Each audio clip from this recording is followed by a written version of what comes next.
তোরা যদি প্রকৃত শিবের ভক্ত হয়ে থাকিস তাহলে জীবনে কোনোদিন শিবের কাছে বসে শিবের নাম তোরা করবি না। কথাগুলো বুঝতে হবে। আমরা কি করি বলুন তো? শিবের পুজো করতে গেলে শিবের নাম করে যাই, কিন্তু দয়া বলছে যে না, শিবের পুজো করতে গেলে কোনোদিন শিবের নাম করা যায় না। ভক্তরা বলল শিবের নাম করব না কেন?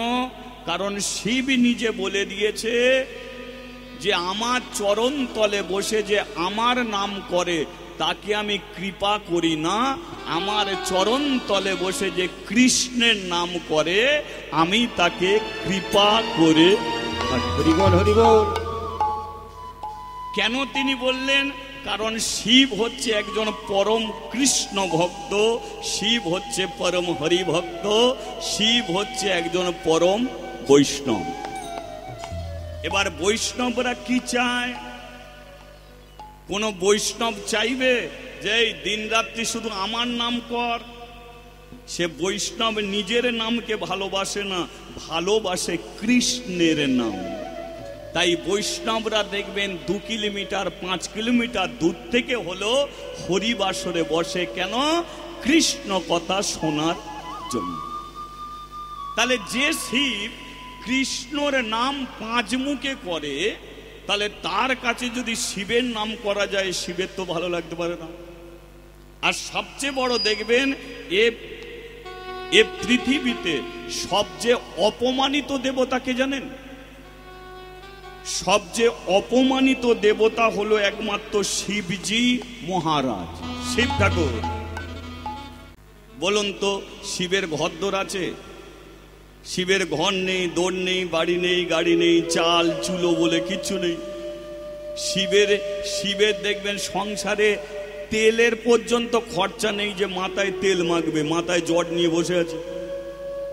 শ্যাম্পু সাবানেরও প্রয়োজন নেই, ছাই মেখে বসে আছে। তাহলে যার ঘর নেই, দোর নেই, সে 1 নম্বরের ভিখারি। তাহলে তার পুজো করে আমি যদি 5 তলা বাড়ি করি, তাহলে কোনোদিন কি শিবের কৃপা পাবো? কি পাবো? কি বাস্তবে দেখবেন গাড়ি কিনেছে একজন, চালাচ্ছে একজন।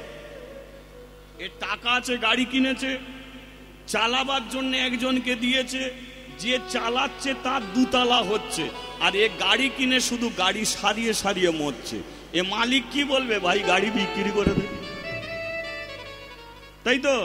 তাহলে আমি যদি শিবের পুজো করি, শিব যদি 1 নম্বরের ভিখারি হয়, তার পুজো করে যদি আমি বাড়ি গাড়ি করে ফেলি, তাহলে কি কোনোদিন শিবের কৃপা পাবো?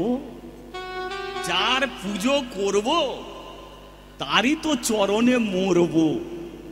তাহলে পুজো যদি পুজোর মতো করতে পারি, তাহলে যার পুজো করব সে চরণে ঠাঁই দেবেই দেবে। কি অকাল বোধন শ্রীরামচন্দ্র, লক্ষ্য করুন, শ্রীরামচন্দ্র অকালে দুর্গা পুজো করবে। কেন? রাবণকে মারার জন্যে ব্রাহ্মণ আর খুঁজে পাচ্ছে না। কারণ অকালে দুর্গা পুজো সহজে কেউ করতে চাইছে না। ব্রহ্মার কাছে গেছে, ব্রহ্মা বলে আমি ব্রাহ্মণ হতে পারি, কিন্তু ত্রিসন্ধ্যাকাল আমি গায়ত্রী জপ করতে পারিনি, মাঝে মাঝে ভুলে যাই। তাহলে পুজো করবে কে? বলে একজন আছে পুজো করতে পারে। সে কে? সে হলো মহা রাবণ। হরিবল হরিবল। রাবণ পুজো করবে? বলে হ্যাঁ, ও এক ব্রাহ্মণ, জীবনে কোনোদিন গায়ত্রী মন্ত্র জপ করতে বলেনি, ওই অকালে দুর্গা পুজো করতে পারে। রাম নিমন্ত্রণ করেছে রাবণকে।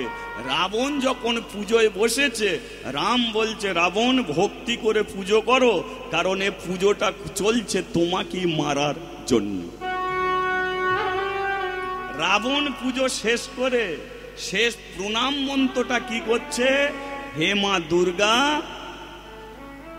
তুমি আমাকে আশীর্বাদ করো, যে অকালে দুর্গা পুজো করছে তার মনের ইচ্ছা যেন পূর্ণ হয়। তাহলে রামের কি ইচ্ছা? যে পুজোর কারণে রাবণকে মারবো। তাহলে রাবণ কি বলছে? রামের যেন ইচ্ছা পূর্ণ হয়, অর্থাৎ আমার রামের হাতেই যেন মৃত্যু হয়। তাহলে পুজো করব, আর পুজো করব ক্যান্সারে মরবো, কি ক্যান্সারে মরবো, বিষ খেয়ে মরবো, গলায় দড়ি দিয়ে মরবো, এরম পুজো করে কোনো লাভ নেই। তাই আমি শিবের পুজো করব, শিবেরই চরণে মরব। তাই জীবনে কোনোদিন আমি দক্ষিণা নেব না। বুঝতে পারছেন তো? তাহলে দয়া শঙ্কর বলে উঠল আমি দক্ষিণা নেব না। এবার মন্দির প্রতিষ্ঠিত হলো, সেই মন্দিরে শিব এলো, দয়া শঙ্কর পুজোয় গেল। কাশীতে ভক্তরা সবাই মন্দিরে আসে, আর মন্দিরে এসে শিবের নামে জয়ধ্বনি করে, বলিয়ে শিবজি মহারাজ কি। সবাই বলেনি তাই আরেকবার বলিয়ে শিবজি মহারাজ কি। দয়া বলে উঠল শোন, এখন দেবতা ইন্দ্র, বরুণ, যম, পবন এরা হচ্ছে দেবতা, আর শিব হচ্ছে মহাদেব। সর্বদেবতার ঊর্ধ্বে হলো মহাদেব শিবজি। যেই হর সেই হরি। আমরা শাস্ত্র অনুযায়ী শিবকেও আমরা ভগবান বলে মানি, শিবকেও আমরা ভগবান বলে বিশ্বাস করি। তাহলে কৃষ্ণ যেমন কলঙ্ক মোচনকারী, শিব তেমন কলঙ্ক মোচনকারী। রাধার কলঙ্ক মোচন করেছিল কৃষ্ণ, দ্রৌপদীকে বস্ত্র দিয়েছিল কৃষ্ণ, রাধারানীকে সবাই বলতো কুলোটা, কলঙ্কিনী, অসতী। কিন্তু কৃষ্ণ কি করলো? কলঙ্কিনী বলার আগে নিজের নামটা বসিয়ে দিল, আর নামটা বসিয়ে দেবার পরে রাধাকে কলঙ্কিনী বলতো ঠিকই, কিন্তু আরে শুধু কলঙ্কিনী বলতো না, বলতো ওই আসছে দেখো কৃষ্ণ কলঙ্কিনী, ওই আমাদের কৃষ্ণ কলঙ্ক। হরি বল, হরি বল। এমন ভগবান এ পৃথিবীতে আর দ্বিতীয়টা নেই। এই হলো আমাদের সনাতন ধর্মের ভগবান শ্রীকৃষ্ণ, যিনি নিজের নাম দিয়েও ভক্তের কলঙ্ক থেকে মুক্তি দেয়। তেমন আজকে শুনবেন শিব তিনিও কিভাবে ভক্তের কলঙ্ক মোচন করে। আজকে সেই বিষয় নিয়ে আমরা জানব। তাই লীলা আস্বাদন করব সতী নারী মাদ্রী। শুনতে থাকুন, আমি বলতে থাকি। তার আগে আরেকবার বলিয়ে চৈতন্য মহাপ্রভুকে জয়, নিতাই চাঁদ কে জয়। ঘটনাটা আপনাদের কাছে একটু প্রকাশ করে দিই। লীলাটা আস্বাদন করতে বা লীলাটা বুঝতে আপনাদের সুবিধে হবে। এখন কাশীতে যারা গেছে, কাশীতে যে মন্দিরটা এখন যেটা দেখতে পান, এই মন্দির নয়। অতি পুরাকালে ওই কাশীতে সর্বপ্রথম একজন মন্দির করেছিল, আর তিনি ছিলেন কাশীর জমিদার। নাম হলো শিব শঙ্কর রায়। কি নাম বললাম? শিব শঙ্কর রায়। এখন জমিদার, টাকা পয়সা বাড়ি গাড়ি সবই আছে, কিন্তু জমিদারের একটাই অভাব, তার স্ত্রী অহল্যা তাকে একটা সন্তান দিতে পারেন। এখন ছেলেরা বিয়ে করে, বিয়ের পরে মেয়েটা যদি মা না হতে পারে, পাড়া প্রতিবেশী দোষ কিন্তু ছেলেকে দেবে না। কাকে দেয়? মেয়েকে দেয়। ছেলের মা পর্যন্ত ছেলেকে দোষ নেই, যা দোষ বৌমার। শুধু তাই নয়, কোনো মেয়ে যদি মা না হতে পারে, এই সমাজ এত জঘন্য সমাজ, এই মেয়েরা যে মেয়েদের শত্রু, এটা কি করে বোঝা যায় না? কোনো মেয়ে যদি মা না হতে পারে, কার ছেলে বিয়ে করতে যাচ্ছে সেই মেয়েটাকে আগে থাকতে বলে আসছে, ওই ছেলে আমার বিয়ে করতে যাবে, তুই যেন রাস্তায় মাঝে দাঁড়াবি না, কারণ তুই আটকুড়ো, তোর মুখ দেখে গেলে আমার ছেলের পথযাত্রা শুভ হবে না। হয় না? শুভ কাজে, এইসব দেবদেবীর পুজো অনুষ্ঠানে দেখবেন সবাইকে ডাকা হবে, ওই মেয়েটাকে ডাকা হবে না। কেন? ও আটকুড়ো। এটা কোন সমাজ? আচ্ছা বলুন তো, ছেলে নেয়া ছেলে দেয়া এটা কোনোদিন মানুষের হাতে নেই, এটা একমাত্র ভগবানের হাতে। ভগবান যাকে দেবে সে পাবে, যাকে দেবে না হাজার চেষ্টা করলেও সে পাবে। সন্তান দেয়া নেয়া যদি মানুষের মধ্যে থাকতো, তাহলে মানুষ পারত, পেটের ভেতরে মেয়ে ছেলে আছে, সে ছেলে করে দিতে পারত। তার দরকার ছেলে, দুটো তিনটে মেয়ে, সে পারত না, দুটো তিনটে মেয়ে হয়ে গেছে, আর নয় এবার আমি ছেলে নেবো, পারত, ছেলে করে দিতে পারত। কিন্তু মানুষের এটা ক্ষমতা নেই। তাহলে দেয়া নেয়া সবটা কার উপরে? একমাত্র ভগবানের উপর। কিন্তু মানুষ দেখো তাকে নিন্দে করছে, অবহেলা করছে, অশ্রদ্ধা করছে। কিন্তু সেই মেয়েটা যে চোখের জলে কাঁদে, আপনার দুটো কথা শুনে আপনি আর তখন তার চোখের জল মোছাবার মতো কেউ থাকে না। কিন্তু একটা কথা, গর্ভে সন্তান থাকলেই মা হওয়া যায়, সন্তান না থাকলে কি মা হওয়া যায় না? যায়। ভালো তুমি কর্ম করো, গ্রামকে সেবা করো, সমাজের মানুষকে ভালোবাসো, গরিব দুঃখীদের দিকে তুমি দুটো অন্ন বাড়িয়ে দাও, তাহলে তোমার নিজের ছেলে লাগবে না। মরে যাবার পরে গ্রামেরই হাজার হাজার ছেলে গিয়ে শ্মশানে সদ্গতি করে চাঁদাপত্র তুলে তোমার সাধ্য শান্তি পর্যন্ত করে আসবে। হরিবোল হরিবোল। তাই তো? সমাজকে ভালোবাসতে হবে, গ্রামকে ভালোবাসতে হবে। প্রকৃত হিন্দু সনাতন ধর্মের তোমাকে নাগরিক হতে হবে, তাহলে সমাজের মানুষই তোমার সৎ কাজ করে আসবে।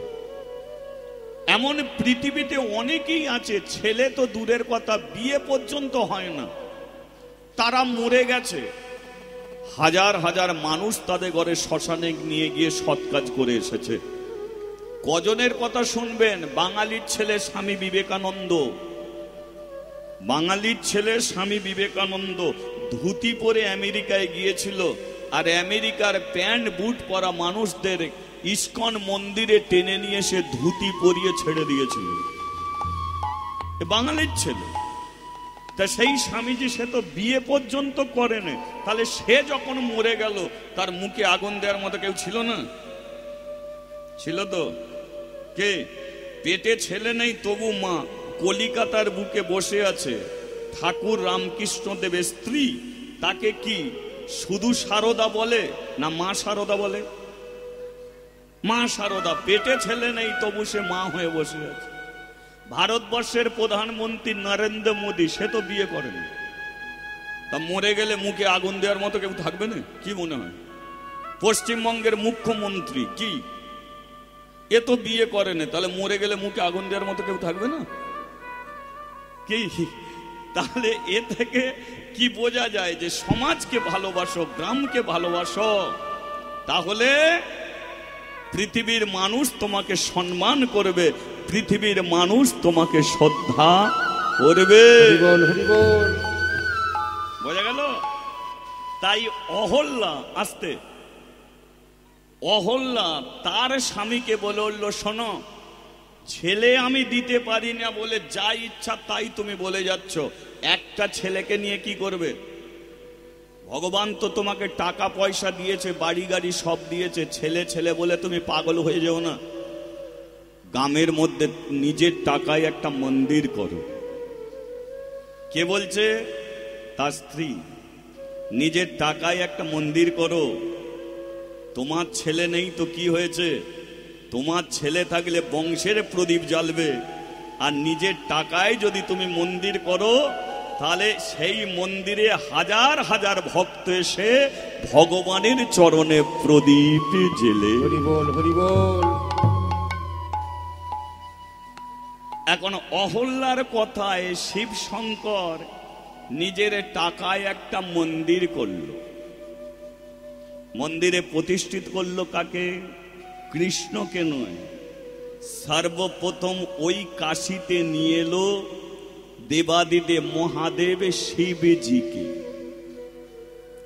শিবজি যিনি এখন বিশ্বেশ্বর নামে এখনো আছে, তাহলে শিবকে প্রতিষ্ঠিত করলো।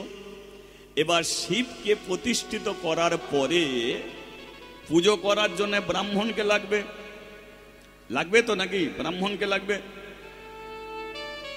এখন শিব শঙ্কর একটা ব্রাহ্মণকে উপস্থিত করলো। ব্রাহ্মণের নাম হলো দয়া শঙ্কর।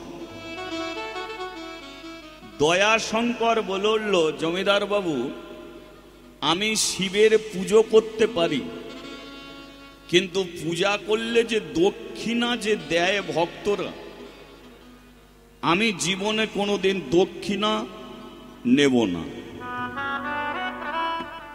ভারতের সংস্কৃতিতে তিনটে জিনিস পাওয়া যায়। এক হচ্ছে দান, দুই হচ্ছে দক্ষিণা, তিন হচ্ছে দাবি। দান কাকে বলে? এই ভক্ত সেবায় কেউ এক টিন তেল দিয়েছে, সেটাকে কি বলে? দান। ভক্ত সেবায় দান করেছে। এক বস্তা চাল দিয়েছে, ভক্ত সেবায় দান করেছে। এক বস্তা আলু দিয়েছে, এটা হচ্ছে দান। দক্ষিণা কোনটে? এই যে আমি কীর্তনের শেষে আমাকে যে 2 টাকা 5 টাকা 10 টাকা দেন, এটা কিন্তু দান নয়, এটাকে বলা হয় দক্ষিণা। কিসের দক্ষিণা? এটা সোনার দক্ষিণা। আমি যে কীর্তন শোনাচ্ছি, এটা সোনার দক্ষিণা আপনারা আমাকে দিয়ে যান। বাড়িতে বৈষ্ণব সেবা করাচ্ছেন, তাহলে বৈষ্ণবকে খেতে দিলেন, আবার সেবা হয়ে যাবার পরে তাকে 10 টাকা 20 টাকা দিচ্ছেন। কিসের দক্ষিণা? ওটা সেবার দক্ষিণা। পূজারী ব্রাহ্মণ পুজো করলে পুজোর থালায় 2 টাকা 5 টাকা দেন, এটা কিসের? না পুজোর যে আপনি মন্ত্র শুনছেন, এটা সোনার দক্ষিণা। এবার দাবি কোনটে? যেটা জোর করে ছিনিয়ে নেয়া, সেটা হচ্ছে দাবি। জোর করে ছিনিয়ে নেয়া, ওই দিবিনি দে। দেখবেন এইগুলো বেশি দুর্গা পুজোয় ঘটে। জোর করে ছিনিয়ে নেয়া, সেটা হচ্ছে দাবি। কিন্তু এই সব ভক্ত সেবায় জোর থাকে না। যে যা যতটুকু পারবি ভাই দিয়ে যা, তোরা দিবি, তোরাই সেবা করবি, তোরাই আনন্দ করবি, তোদের জন্যেই সব কিছু। তাহলে আমরা কমিটি কেন হয়েছি? না অনুষ্ঠানটাকে শুধু পরিচালনা করে নিয়ে যাওয়ার জন্য আমরা কমিটি। আর এই কমিটি না করলে অনুষ্ঠানটা পরিচালনা করা যাবে না, তাই আমরা কমিটি গঠন করেছি। আসলে মূলত তোরা আমরা সবাই ভাই ভাই, গ্রামের একত্রিত হয়ে করব মহাযজ্ঞ হরিনাম সংকীর্তন। হরি বল, হরি বল।